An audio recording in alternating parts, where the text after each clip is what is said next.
So first of all जब आप first day college में जाओगे तो आपको क्या क्या लेके जाना है। देखो फर्स्ट डे कॉलेज में ज्यादा कुछ होता नहीं है। फर्स्ट डे आपका ओरिएंटेशन डे होता है, तो उस दिन तो आपको मतलब एक आप अगर सिंपल सी डायरी लेके चले जाओगे और एक पेन तो वो ओके है। ठीक है, फिर नेक्स्ट डे आपको कॉलेज में मतलब ओरिएंटेशन के दिन आपको कुछ भी लिखना पढ़ना नहीं होता है, बस आपको पूरे कॉलेज का ओरिएंटेशन कराया जाएगा। हॉस्पिटल का मतलब कहाँ पे कौन सा डिपार्टमेंट है, कहाँ पे आपके कॉलेज का मतलब कौन सी क्लास रहेगी आपकी, कहाँ पे आपका प्रिंसिपल ऑफिस है, ये सारी चीजें आपको बताई जाती है फर्स्ट डे। और सारे टीचर्स जो भी फैकल्टी वगैरह रहेंगे उनसे इंट्रोड्यूस कराया जाएगा। तो फर्स्ट डे आपका कॉलेज में कुछ नहीं होता। फिर सेकंड डे जब आप जाओगे तो फिर आपकी क्लासेस स्टार्ट होंगी, तो उस टाइम पे आप अपनी 1 से 2 नोटबुक लेके जा सकते हो।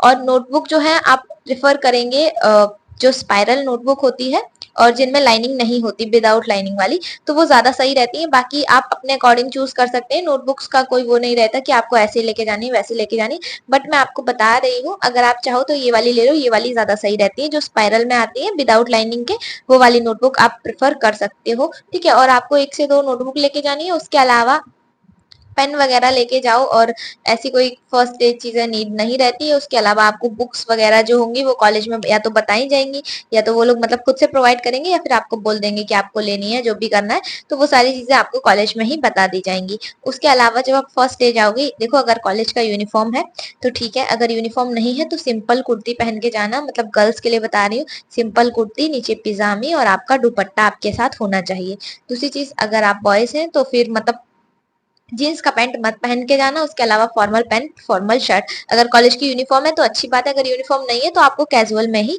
जाना है। ठीक है, और उसके अलावा कोई पूछ रहा था कि हम फॉर्मल शूज जरूरी है क्या, हम स्पोर्ट्स शूज नहीं पहन सकते। तो देखो फॉर्मल शूज के लिए आपको कॉलेज में बोला जाएगा, स्पोर्ट्स शूज आप पहन सकते हो, आपकी इच्छा है। बाकी कॉलेज वाले डांटेंगे तो आप देख लेना। ठीक है, तो ये है कि आपको मतलब ऐसा काम मत करना कोई भी जो फर्स्ट डे तुम्हें डांट खानी पड़े। दूसरी चीज ये है कि हाँ, जो बॉयज है स्पेशली उनके लिए आप दाढ़ी वाड़ी बनवा के जाना कॉलेज में, बाल थोड़े छोटे रखना। और लड़कियों के लिए आप जूड़ा बना के जाना, जूड़ा नेट लगा लेना अच्छे से। ठीक है, बाकी ऐसा कुछ खास मतलब फर्स्ट डे का रहता नहीं है। हाँ, और वॉच वगैरह है तो पहन सकते हो, नहीं पहनना है तो कोई बात नहीं, कोई मतलब ऐसा फोर्स नहीं है कि आपको पहन के ही जाना है। ठीक है, तो ये रहा। और हाँ देखो, कुछ लोग पूछ रहे थे कि क्लास में क्या फोन अलाउ होता है। देखो फोन अलाउ है, मतलब हमारे कॉलेज में तो ऐसा फोन का कोई रिस्ट्रिक्शन नहीं है कि आप फोन नहीं ला सकते या आपको फोन लाना ही नहीं है। आप फोन लाओ, अपने पास रखो और साइलेंट रखो। क्लास में अगर बज गया तो फिर आपकी बच जाएगी, मतलब डांट पड़ेगी आपको। ठीक है, तो इसलिए फोन वगैरह जो आप रखो अपने पास, बट उसको साइलेंट करके रखो। टीचर्स वगैरह रहेंगे तो उनके सामने फोन मत निकालना। मतलब फोन ले जा सकते हो बट फैकल्टी वगैरह होगी तो वहां पे आप चलाना नहीं फोन, मतलब यूज मत करना। उसको बैग में रखना है तो रखे रहो। और ऐसा नहीं है कि जैसे मान लो आपका अर्जेंट कॉल आ रहा है, घर से फोन आ रहा है, तो उस टाइम पे आप कॉलेज में मतलब जो भी आपका क्लास टीचर रहेगा या क्लास में जो भी फैकल्टी रहेगी, आप बोल दो तो वो लोग परमिट कर देंगे आपको बात करने के लिए, अगर बहुत बहुत अर्जेंट है तभी। अगर इतना कुछ अर्जेंट नहीं है तो फिर आप लोगों को फोन वोन यूज नहीं करना है क्लास में। दूसरी चीज, अभी कुछ लोग पूछ रहे थे कि टैबलेट हमें ले जाना जरूरी है क्या।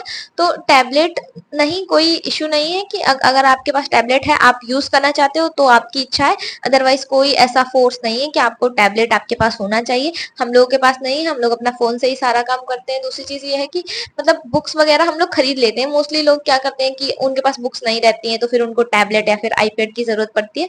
तो बुक्स उतनी महंगी भी नहीं आती हैं, मतलब 2-3 हजार में हमारी बुक्स आ जाती हैं, तो हम लोग अपना बुक से ही पढ़ते हैं। वैसा कोई नीड नहीं रहता टैबलेट या फिर आईपैड का। तो वो आपके ऊपर डिपेंड करता है, अगर आपकी इच्छा है तो आप ले सकते हो, अगर नहीं इच्छा है तो कोई बाउंडेशन नहीं है कि आपको लेना ही है। ठीक है, उसके अलावा अभी कुछ लोग पूछ रहे थे कि मतलब छुट्टी हमें कितने दिन की मिलती है। तो देखो स्टार्टिंग में जो भी आपका फेस्टिवल रहेगा तो उस पर आपको छुट्टी मिलेगी, और जो छुट्टी आपकी एकेडमिक कैलेंडर में होगी उसी के अकॉर्डिंग छुट्टी मिलती है। जैसे आपका कैलेंडर अभी सेशन स्टार्ट होगा तो आपका एकेडमिक कैलेंडर रिलीज हो जाएगा, तो उसमें जो छुट्टी होगी मतलब उतनी छुट्टी आपको मिलेगी। अगर 1 दिन की छुट्टी है तो आपको 1 दिन की छुट्टी मिलेगी, और अगर 2 दिन की छुट्टी है तो 2 दिन की छुट्टी मिलेगी। और 1 वीक की आपको छुट्टी मिलती है जब आपके सेमेस्टर एग्जाम खत्म हो जाते हैं, तो उसके बाद आपको 1 वीक की छुट्टी मिलती है सेमेस्टर एग्जाम खत्म होने के बाद। उसके अलावा अगर आपको जैसे बीच में छुट्टी चाहिए, मान लो आपके घर में कोई फंक्शन है या फिर आपको अर्जेंटली कहीं जाना है, तो इस केस में आपको एप्लीकेशन वगैरह देनी होती है। एंड वो एप्लीकेशन अगर आपकी प्रिंसिपल या फिर क्लास टीचर जो भी है वो अप्रूव कर देती है तो आपको जाने को मिल जाएगा। अगर अप्रूवल नहीं मिलता है तो फिर उस केस में भी आप घर नहीं जा सकते।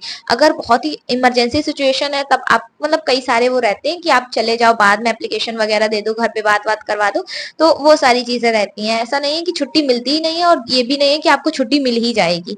तो वो सब कंडीशन पे डिपेंड करता है कि क्या कंडीशन है, तो उसी के अकॉर्डिंग आपका छुट्टी का रहता है। दूसरी चीज देखो, पहले क्या होता था, जैसे रक्षाबंधन वगैरह है तो पहले एक मतलब आपके जो कैलेंडर होगा एकेडमिक, उसमें तो एक दिन की छुट्टी होगी, बट पहले जो हमारी प्रिंसिपल मैम थी तो वो हमें छुट्टी दिलवा देती थी 2-2 3-3 दिन की। उसके बदले में मतलब जैसे कह लो आप कि अगर एक्स्ट्रा क्लास भी हमें करनी पड़ती थी तो हम लोग कर लेते थे, बाकी मैम करवा देती थी। बट अभी ऐसा कुछ नहीं है, अभी तो हम लोग को जितने दिन की छुट्टी मिलती है उतना ही रहता है। तो ये भी है, ठीक है। और हाँ, देखो, जो अब समर वेकेशन या विंटर वेकेशन है, तो वो चीज अगर आपके एकेडमिक कैलेंडर में होगी तो आपको मिल जाएगी। अगर एकेडमिक कैलेंडर में नहीं है आपके कॉलेज की, या तो प्रिंसिपल बहुत अच्छी है तो वो अपनी तरफ से प्रोवाइड कर रही है तो वो अलग चीज है। बाकी हर जगह फिर ये वाली छुट्टी नहीं मिल पाती है, जैसे कि कुछ कुछ कॉलेज में मिल जाती है बट सारे कॉलेजेस में नहीं मिलती है। जो आपकी क्या बोलते हैं, समर वेकेशन हो गया, विंटर वेकेशन हो गया, आपको खाली वेकेशन मिलेगा जो आपके एग्जाम होते हैं उसके बाद, और एग्जाम से पहले 1 हफ्ते की वेकेशन मिलेगी आपकी प्रिपरेटरी लीव, और उसके बाद मिलेगी जो आपके एग्जाम एंड सेमेस्टर जो होता है उसका वेकेशन मिलता है। हाँ, सेमेस्टर एग्जाम होते कब है, तो सेमेस्टर एग्जाम जो होते हैं, देखो एक साल में 2 बार सेमेस्टर एग्जाम होते हैं। हर 6 मंथ में, मतलब फर्स्ट 6 मंथ में आपका फर्स्ट सेमेस्टर खत्म हो जाएगा तो आपका फर्स्ट सेमेस्टर का एग्जाम होगा। उसके बाद नेक्स्ट 6 मंथ में आपका सेकंड सेमेस्टर खत्म होगा तो सेकंड सेमेस्टर का एग्जाम होगा।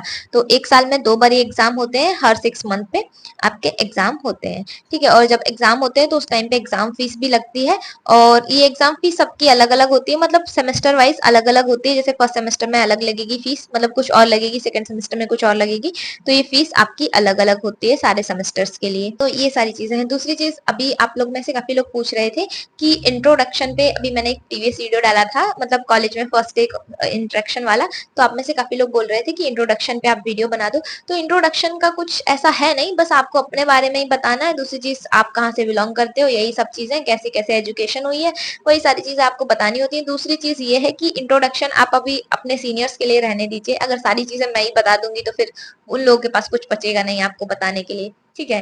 तो मतलब इंट्रोडक्शन कुछ ऐसा है नहीं कि आपको बस अपने बारे में ही बताना होता है। दूसरी चीज ये है कि आपके ऊपर कोई फोर्स नहीं होता है कि आपको इंग्लिश में ही बोलना है या हिंदी में ही बोलना है, वो आपकी पर्सनल चॉइस है। आप हिंदी में बताना चाहे हिंदी में बता सकते हैं, इंग्लिश में बताना चाहे इंग्लिश में बता सकते हैं, ठीक है। और जो लोग अभी आप अगर नए हो, आपको नहीं पता है कि कॉलेज में क्या क्या चीजें लेके जानी है, तो उसके लिए मैंने कई सारे वीडियोस बना रखे हैं। आप लोग एक बार चैनल पे विजिट करोगे तो आपको सारे वीडियोस मिल जाएंगे। मोस्टली आपको जितनी चीजों की जरूरत है, आई थिंक मैंने वो सारे वीडियोस बना के रखे हैं। अगर आपको फिर भी कुछ चीजें रह रही हैं जो आपको नहीं समझ में आ रही हैं, या फिर उन वीडियोस को देख के नहीं समझ में आ रही है, तो आप लोग इस वीडियो के कमेंट सेक्शन में बता सकते हो, तो फिर मैं आपको नेक्स्ट वीडियो दे दूंगी। सो आज की वीडियो के लिए इतना ही है, मिलते हैं नेक्स्ट वीडियो में, बाय बाय।